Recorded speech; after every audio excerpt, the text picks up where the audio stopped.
We're going to do one last thing with the parallel plate capacitor.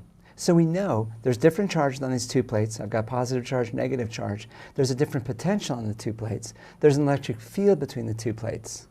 But there's something else we want to consider as well. Now I'm going to take this capacitor and I'm going to charge up this foil ball positively from this plate, and then I'm going to disconnect the plate from the power supply. So now these plates are no longer being charged up by the power supply.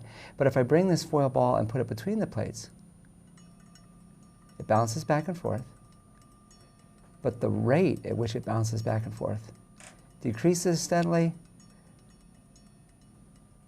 until it slows down and stops. Now, think about this. Where did the energy come from to make that ball bounce back and forth? Because there's clearly a force on the ball. There's clearly charge being transferred by the ball. We've talked about both of those things before. But now think about the energy. That ball was bouncing back and forth. You could see it move. You could hear it. So energy is being dissipated. The energy came from someplace. And where did the energy come from? We'll give you some choices. Well, in fact, the energy is stored in the capacitor. The separation of charges in the capacitor stores energy. And so now we want to talk about capacitors as a vehicle for storing energy. The separated charges makes a potential in the capacitor, and that potential, that separation of charges, stores energy. It actually stores energy. Now, this capacitor doesn't store very much energy because it's got a very, very small capacitance. But we can make the capacitance bigger by doing a couple of different things. In Chapter 21, we'll see a formula for determining the capacitance of a capacitor. And we'll also see a relationship between capacitance and energy storage. And you can see, for a given voltage, if I have a higher capacitance, I have more energy stored. And the capacitance depends upon the dimensions of the capacitor.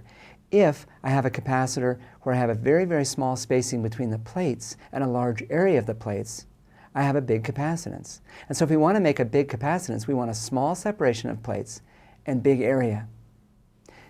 Now these two plates are a pretty big area, but they're separated by a pretty big distance. But this device right here is a capacitor, and the separation of the plates is very, very small. This doesn't look like a capacitor. It looks like a 2-liter bottle, but look more closely. Inside the bottle, there's water, and the water is rusty because there's an electrode that goes into it.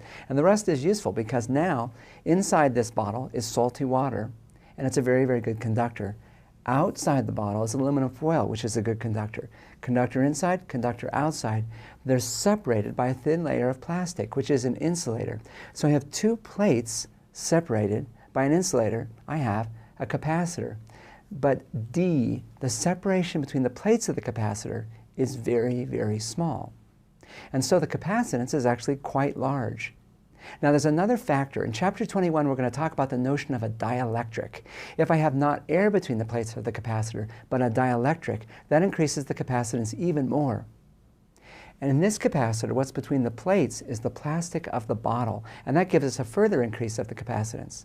And so this capacitor is capable of storing a fair amount of energy when we charge it up. And we're going to charge it up by connecting it to the Van de Graaff generator. So one side of the capacitor, this aluminum foil, I've connected to a ground, and then this side is going to take a spark from the top of the Van de Graaff generator that's going to charge up the capacitor. So we're going to turn on the Van de Graaff, and when I do that, I'll let it run, and I can hear charges accumulating on the tip, and we'll wait until I hear little sparks jumping. Oh yeah, little sparks are jumping. And so now, this capacitor is charged up, and it stores energy. So now, it's not the Van de Graaff that's storing energy now. It's this bottle right here. It's this bottle, and this makes a capacitor.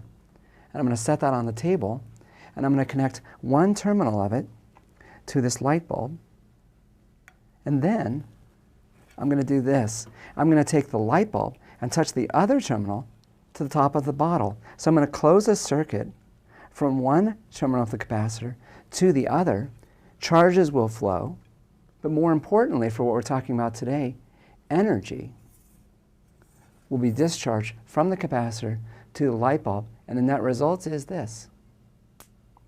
The light bulb lights.